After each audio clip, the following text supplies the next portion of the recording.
Abuom, moderator of the Central Committee, Dr. Fernando Enns, the co-moderator for the reference group of the pilgrimage, and Dr. Isabel Phiri, Associate General Secretary, responsible also for the pilgrimages. May I ask Dr. Fernando Enns to introduce the pilgrimage of justice and peace? Sure. The pilgrimage of justice and peace. We just come from a plenary that we had here at the Central Committee meeting in Trondheim, where we have discussed this whole idea of the pilgrimage of justice and peace, which is the overall framework, programmatic framework, since the assembly in Busan of the World Council of Churches. We realize how much this comes to life, how much this language of pilgrimage of justice and peace is speaking to the churches, how much it is picked up by the churches. And I think this has to do with the fact that we are using some kind of spiritual language here. That is a bit unusual, it's a bit new for us, for some of us, because we have been involved, the World Council of Churches has been involved with justice and peace and care for the creation for a long period of time. But since Busan, we have learned that it makes a difference if we use a different kind of language, this metaphor of a pilgrimage. Now this informs us that it is really about a spiritual journey, the spiritual transformation that we are looking for, because we have realized that it is not enough to just preach to the world, make our statements, inform the politicians what we want as churches, speaking for those who don't have a voice, that we really need to be transformed. We have to allow to be transformed ourselves. The churches need to learn how to walk this way of peace and justice. We, as the World Council of Churches, have to learn that it is transforming ourselves if we really decide to walk a way of peace and a way of non-violence and justice. So this new approach is, we realize now, is starting to work on us, because we go to different places. For example, this morning in the plenary, we heard about our report that we have been with the reference group to Israel-Palestine, where we have exposed ourselves to vulnerable places, to vulnerable people. So experiencing the different dimensions of the pilgrimage, that is what we call the via positiva, where we say, well, we celebrate the gifts, we celebrate the beauty, we celebrate the blessing of being together, of creation, the beauty of people, of churches, communities. But as well, we visit the vulnerable points. We visit the via, we go the via negativa, and that is going to the separation wall, going to Jerusalem and see where the attacks are happening, going and meet the people who have lost family members, who are oppressed, who have to live this daily life of vulnerability, feeling it, sensing it. That makes a difference. It informs our way of speaking about justice and peace in a new way, and also reflect theologically in a different way. So that is really, this is really a change that we feel already. And the third dimension of the pilgrimage is the via transformativa, that we hope by celebrating the gifts, visiting the wounds, that we actually, by being transformed, going these ways as churches together, that we will grow into resistance, we will grow into resilience, we will grow into this spiritual force and power that we need in order to face up to the challenges that we see, because the challenges are great. We've seen that in the plenary here. It is racism in the United States and other places, being confronted with shootings in the United States again, and the grief that is there is unbelievable. We have heard from Papua New Guinea. We have heard from indigenous people who are struggling still. I mean, this is the year 2016, and indigenous people still have to fight and ask for their rights. Now, reflecting on that in this space, in this ecumenical space, we realize all these people are part of the church. This is not the church speaking to them and speaking on their behalf. No, these people should take the lead. So we sometimes, sitting in the center of our institutions, of our churches, providing spaces, trying to provide spaces, we understand now, no, we have to follow them. They have to take the lead in this pilgrimage. And unless the churches, the World Council of Churches together learns how to be transformed by the lead of those who have been marginalized for such a long time, we will not have to say anything about peace and justice at all. Thank you. Over to Dr. Isabel. Could you be a little bit more concrete what we have been doing in the World Council of Churches the recent year?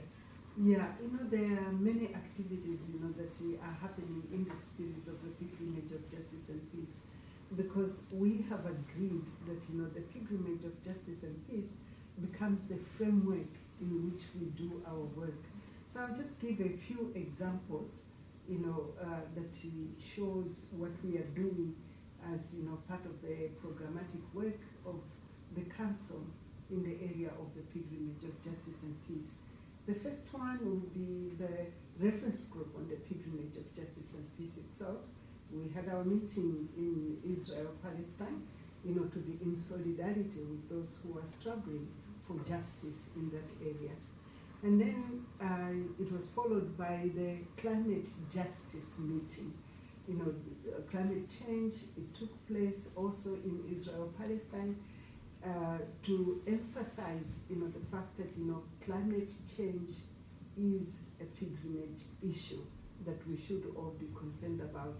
And linked with that is the Ecumenical Water Network.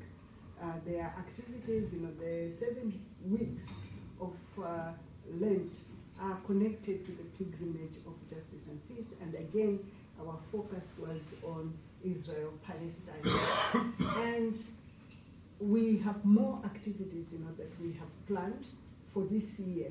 There was the meeting of the Diakonia and capacity building and SDGs. How are the churches responding to the SDGs? Again, we want to say the pilgrimage of justice and peace is the language that we are using to respond to the SDGs. So the first meeting was in April in Lebanon, and there will be another one, a follow-up in November. And then we have the issue of human sexuality. We have a reference group on human sexuality. They're going to meet in December, and again in Lebanon. Here it's accompanying people who are, from the sexual minorities in the spirit of the pilgrimage of justice and peace. I've mentioned all these activities, happening in the Middle East because this year we said our milestone will be Middle East. Next year it will be Africa. And there again we have planned a number of activities that will take place in Africa. The first one will be in February, Nigeria, where we have the reference group on the pilgrimage of justice and peace meeting there, because we want to be in solidarity with the struggles between the Christians and the Muslims that are going on in that area, and say we can find solutions together. Because being on this pilgrimage of justice and peace, we are addressing issues of peace building and reconciliation. And then we are planning a number of activities in Mozambique, in Kenya, and Cameroon. Again, looking at what we have learned from the Middle East and see how that can speak to the context of Africa, and addressing issues of Diakonia and capacity building and SDGs. So in brief, I would say those are some of the activities, but there are many. Thank you very much. Then over to Dr. Agnes, Abuom, moderator of the World Council of Churches Central Committee. You have been involved in the ecumenical movement for many, many years. And as a moderator, what could you see? What could we do through the pilgrimage of justice and peace? First and foremost, I want to affirm that when Busan invited the churches, the pilgrimage of justice and peace is an invitation to the member churches, to men and women of goodwill, to people of other faiths, to journey together as we seek and pursue justice and peace. In that invitation, we realize that we have a framework that will provide for us possibilities to actually revisit our own wounds. And to use the language of my colleague this morning, accepting to revisit the wounds of our history, of our individual journeys, as churches, as persons, as a movement, might mean crying together before we journey on.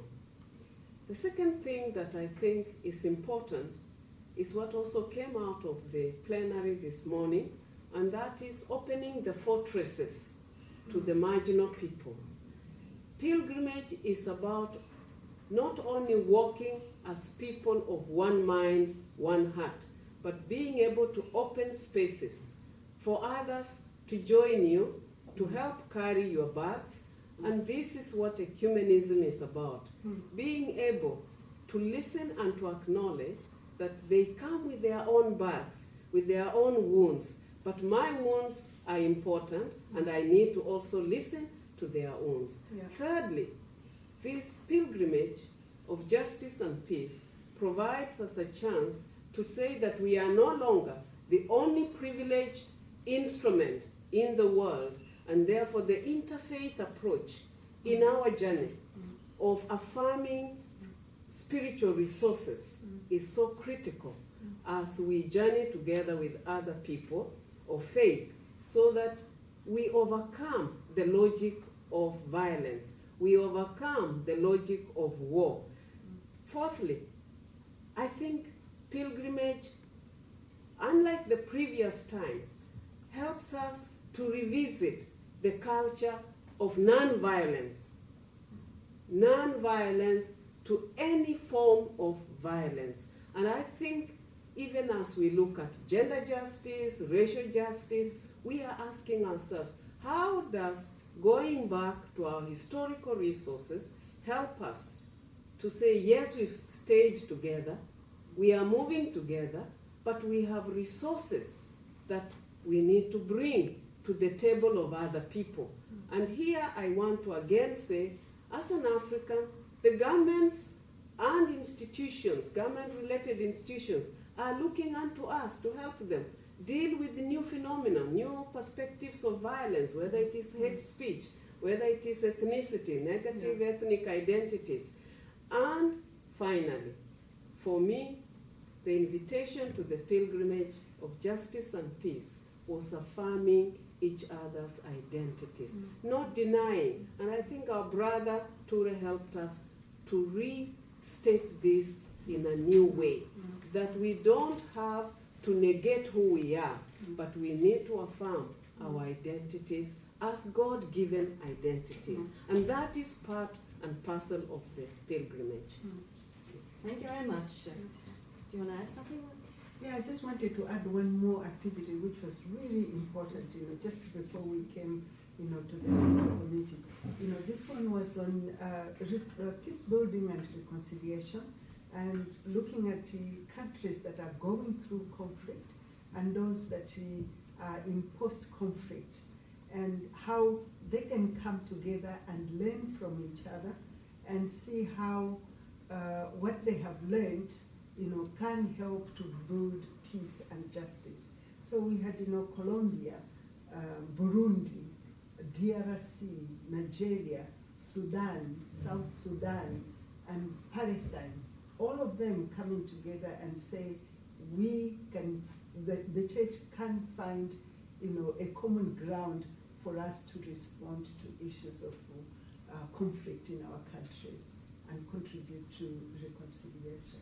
And in addition to that, I think the journey and the walk together does not assume that we know all that is going on. Because there's so much that is going on within our members.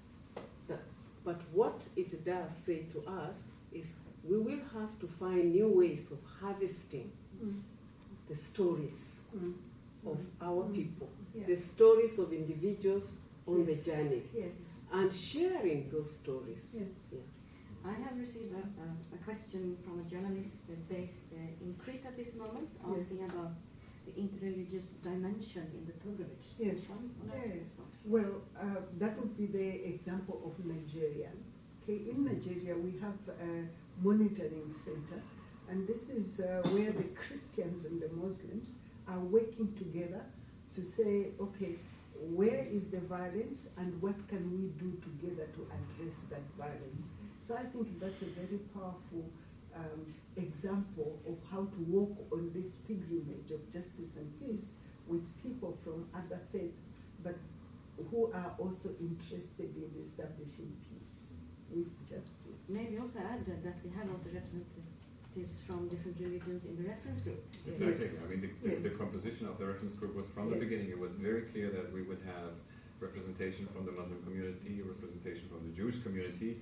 Yes. Whenever we go to places where there's some other major groups of other faiths, we will certainly invite them as well. The whole invitation of the pilgrimage is, as Dr. Abuom has mentioned already, it is not only the member churches of the World Council of Churches. That would be too small. That would, I mean, thinking about God's peace and God's justice is really, opening ourselves for a much broader pilgrim community that we want to see. So the invitation was extended to all people of goodwill in general.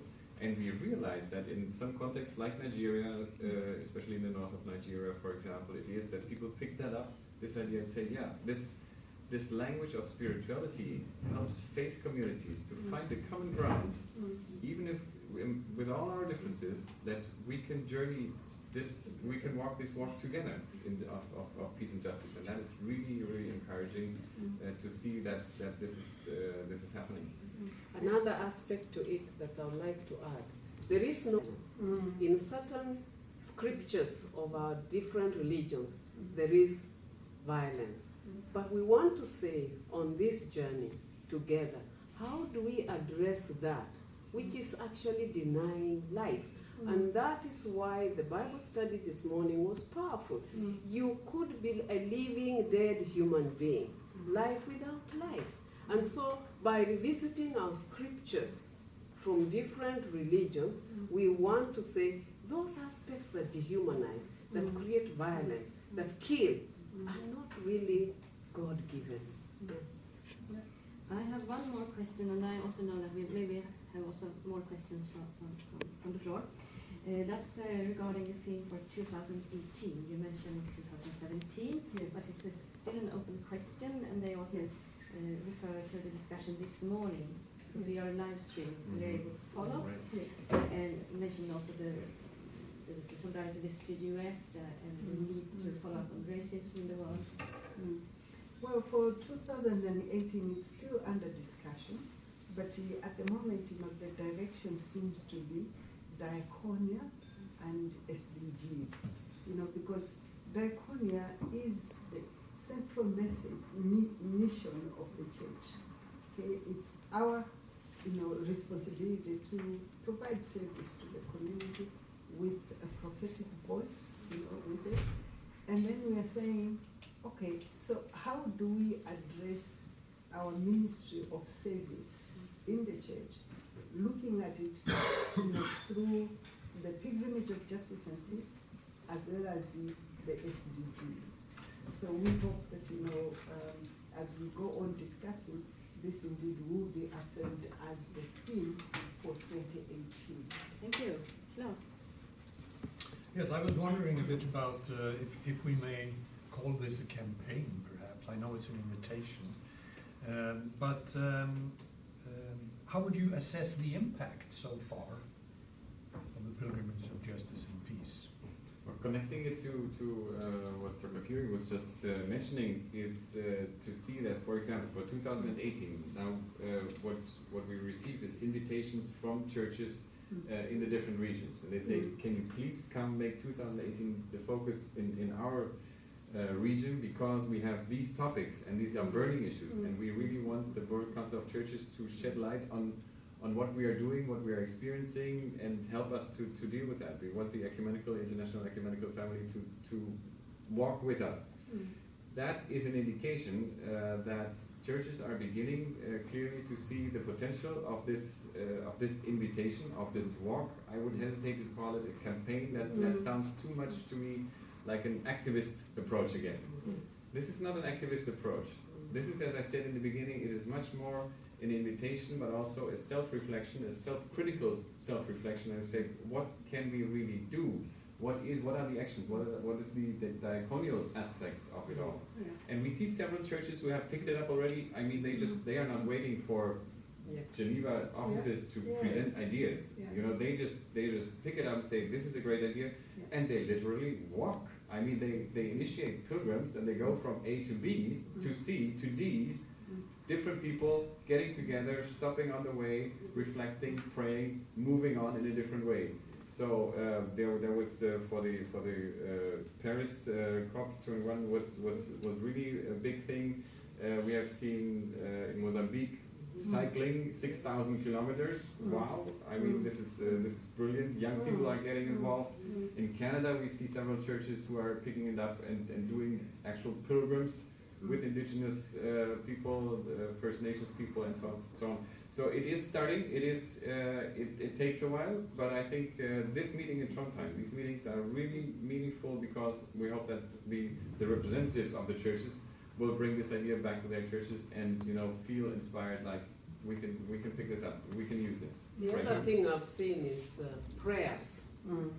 For instance, when you look at the Catholic bishops' letters from South Sudan, the retired bishop, there are prayers now more and more around this pilgrimage of justice and peace. Meaning that we are inviting, we are invoking, we are enabling people to pray, to share, and to journey. So you are, I understand it, pleased so far Yes, we are. with the impact. Yes and no, I would say. It can always grow. I mean, Yes, But it's up to threats- expectations. Yes. Yeah. I mean, it is 2 years after Busan, the assembly, and as we know from previous experiences, these initiatives it takes a while until this finds really the people on the ground, grassroots people, but it's encouraging so far, I would say. Let me just explain why I thought that Yes. I'm happy about what's going on, because just last month we had a roundtable meeting. And there we had a presentation from Christian Aid on how they are involved in the pilgrimage of justice and peace. I didn't expect them to be involved in the pilgrimage of justice and peace, but the way they have designed their website to show that they are on the journey and using the language of the pilgrimage, I was very pleased about it. Yes. Thank you. Then I have the opportunity as a moderator to ask the final question to the panel today. And if we're looking forward for the next coming 3 years, 2020, we are preparing for next assembly somewhere in the world. What do we have achieved at that moment from your perspective? You are the leaders of the World Council of Churches. You are preparing the final report. Fernando Enns. Well, my expectation, my hope really is, and my prayer, I should say, is that we really have gained by 2020 a different understanding of who we are as an ecumenical movement, understanding much better and in a much broader and deeper sense that we are a movement. We are not an institution, first of all. We are a movement, and that is quite important for the ecumenical movement to understand that, again, to reinvent itself, so to speak, that it is not so much staring at the final goal of visible unity and full communion. It is we experience that already on the way. We heal each other as we listen to each other, as we pray with each other. It is these celebrative moments that are so rich. I want to believe that we will, by 2020, we have a new understanding of what this ecumenical movement is all about, and the same is true for peace and justice. I do hope that we will understand in a much better way that, first of all, these are gifts to receive, but we are invited to participate in these gifts.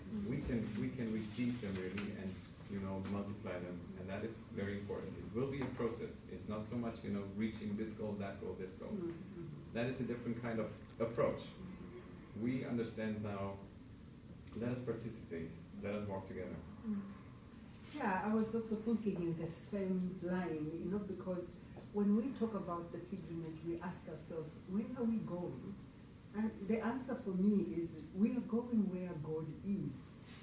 So by 2017, we have discovered, how we have journeyed with God, on this pilgrimage.